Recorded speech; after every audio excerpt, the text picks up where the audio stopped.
So we're here in Sedona, Arizona. We're getting a chance to drive the Range Rover Sport, and your new XF from the Jaguar side. So there's a lot going on at Land Rover Jaguar.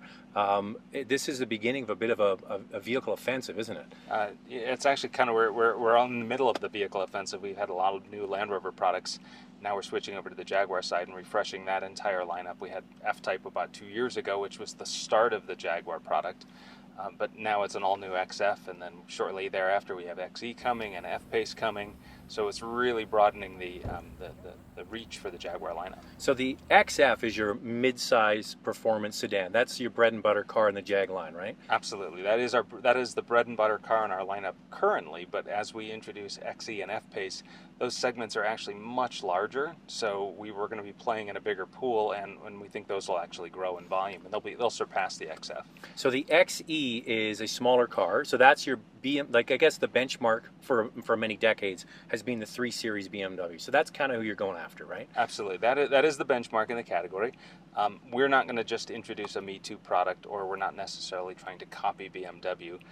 One of the early test drives from a U.S. magazine actually said it was the benchmark in the category now. So they're naming the XE as the benchmark over the 3 Series.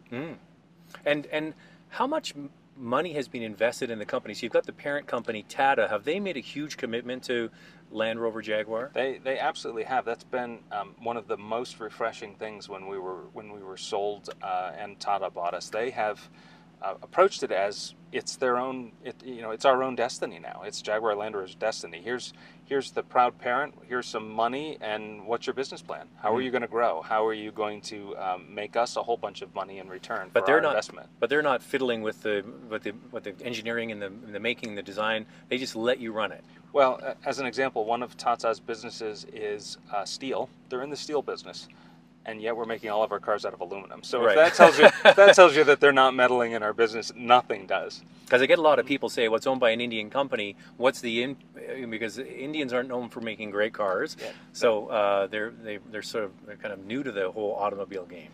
Yeah, they bought us to make an impact on their business and to make an impact in the world. They actually aren't trying to enforce anything of theirs on us. They can borrow from you, though. It's almost like a silent investor. They've invested, they want a return on their investment, but they want us to grow. I mean, we are a huge portion of Tata Motors' earnings. Right. So then the one vehicle I think is really going to boost sales is the FPace on the Jaguar side. So tell us what it is, because a lot of people, unless you really follow the auto industry, don't know what a Jaguar FPace is. Yeah, well, it's an all-new SUV. I mean, clearly Jaguar has never had an SUV in its lineup before. So using the aluminum architecture and that expertise that Jaguar already has, with dynamics and performance that is Jaguar's well known for, we're fusing all of that into an SUV, mid-size, kind of small, medium size. It's kind of splits the two categories a little bit. But a lot of people think, okay, is it just a reskinned Evoque, a Range Rover Evoque? No, absolutely not. It's clear. It's taller. It's longer. It has nothing in common with the Evoque at all. It's not sharing any bit. It's not sharing any architecture. It's based on the XF or XE sedan architecture. But you could see people might get confused a bit. Sure, because we actually have a lot of SUVs in our lineup on the Land Rover side, so you'd think it's natural to reskin one and call it a Jaguar, but that's absolutely not the case. We don't usually do the low-cost solution. We do the optimized solution.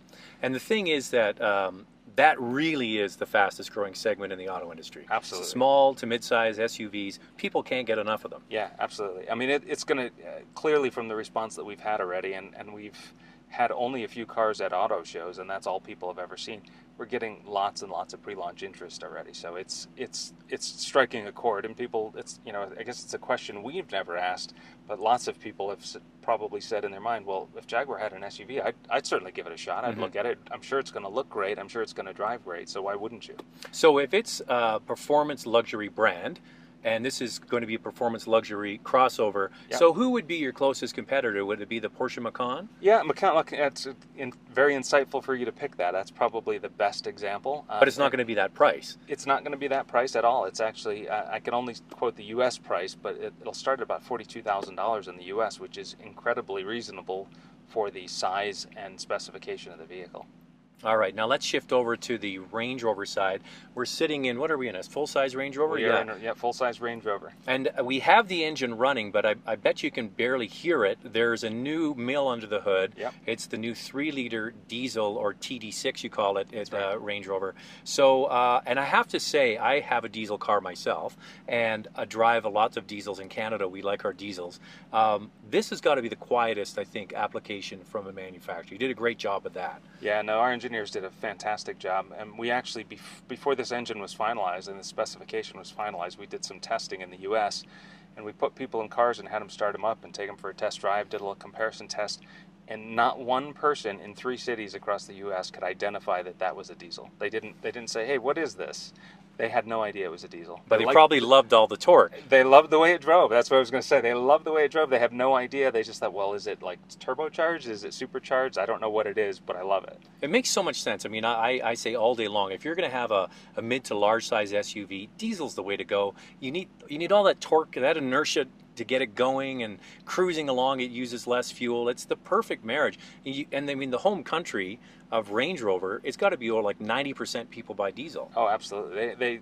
I think it's even higher than 90% in the UK. And we've got years and years of refinement to get to this point, and now we have the technology to have that engine in the US and Canada finally. And then when you've driven it, you know how quiet it is, how comfortable it is. We've driven, from 0 altitude or a couple hundred feet above sea level, over 6,000 feet. We've driven off-road, we've driven on-road. It's hard to tell. It's impossible to tell. Yeah, and all that torque, 440 pound-feet of torque, comes on at 1,750 RPM. That's really low in the rev range, which makes it good for off-road. It makes it great for off-road, but on top of that, when you just need a little bit of extra power to pass or whatever, the engine's not even working. It's instantaneous. You get a couple hundred RPMs extra, and you got the torque you need, and you're gone. Now, we did a lot of off-roading yesterday and today in the Range Rover Sport, and now this full-size Range Rover. We joked and said the real test should have been a parking maneuver in a mall, because that's, in my market, people buy these as a prestige car. I mean, it's top of the heap. You buy yourself a Range Rover because you've made it, right? Right. How many really, what's the percentage of people that want to take these off-road? Well, there's still a pretty large percentage, because it's the appeal of the brand. If you have no interest in taking a vehicle off-road or no interest in capability, there's plenty of other choices out there. So people who buy Land Rover products are drawn to Land Rover products. Some surveys that we get annually from our customers, I mean, it's an independent survey, there's as many as 60-70% of the people that claim that they take their vehicles off road. That's a cab and road or something. Well, we don't specify how, but in their mind, they're using the capability of the vehicle. They clearly are paying for the capability of the vehicle, because we build that into every car. So if they're using it, that's fantastic. Yeah, but I would suggest that they're also paying for the name on the front. They certainly do some of that as well. They're paying for the luxury, they're paying for the performance, they're paying for the brand. I mean, that's part of the luxury car business. Well, I guess it's the same for someone going out and buying a Macan Turbo. They're not going to the track and flogging it, but they're going to get to the mall faster than most. Yeah, and again, it's the same exact thing. You're buying a Porsche brand, you're buying a sports car brand for an SUV. That's right. You clearly want performance, right? Yeah. And okay, let's get into. We'll wrap it up here with the sales. I'll have one more question for you at the end.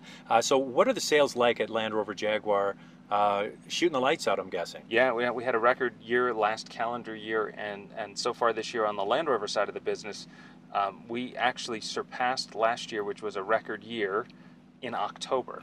Wow. So it took us it took us about 9 months to surpass the previous year's record. So really, we're on fire.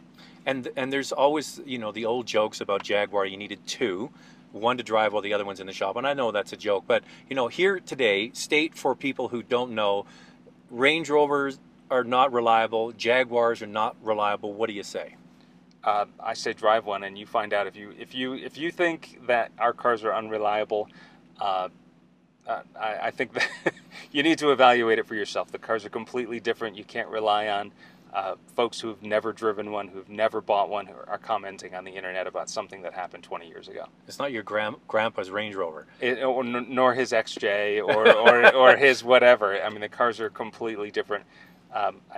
Clearly we're biased, but there are independent surveys through J.D. Powers and others that show that our cars are very, very reliable. I was hoping you were going to say J.D. Power, because that's one survey where Jaguar does supremely well. Consistently at the top, and yet the reputation from 20, 25 years ago still hangs around. So Now, to counter that, Land Rover, Range Rover has been below industry average for many years. Is it moving up from the J.D. Power perspective? Continues to move up, and one of the things that J.D. Powers does measure is customer perception as opposed to actual quality. So oftentimes, the same survey, they can slice one or two different ways. So there's the IQS survey, which is actually the same survey that they use to derive the appeal survey.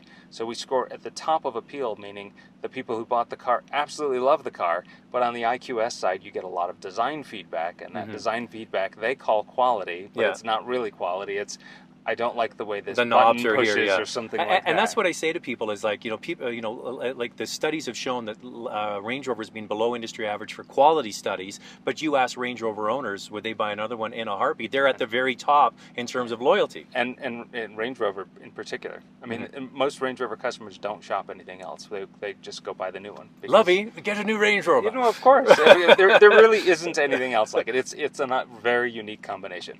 I mean, there's not many vehicles. You've driven a lot of vehicles. There's not many vehicles that you could take on the highway for a 500-mile trip and then drive off-road. You can't do it. The breadth of capability is unbelievable. Well, thanks for your time. It's been nice to be here in the heat at the beginning of winter, but good luck with your new Range Rover diesel, and I can't wait to drive the new lineup of Jags. Yeah, great. We're looking forward to it as well. Thanks for having me. Thanks for watching, and be sure to subscribe. To watch a full-length review of the all-new Range Rover Sport Diesel and full-size Range Rover Diesel, click the picture on the left.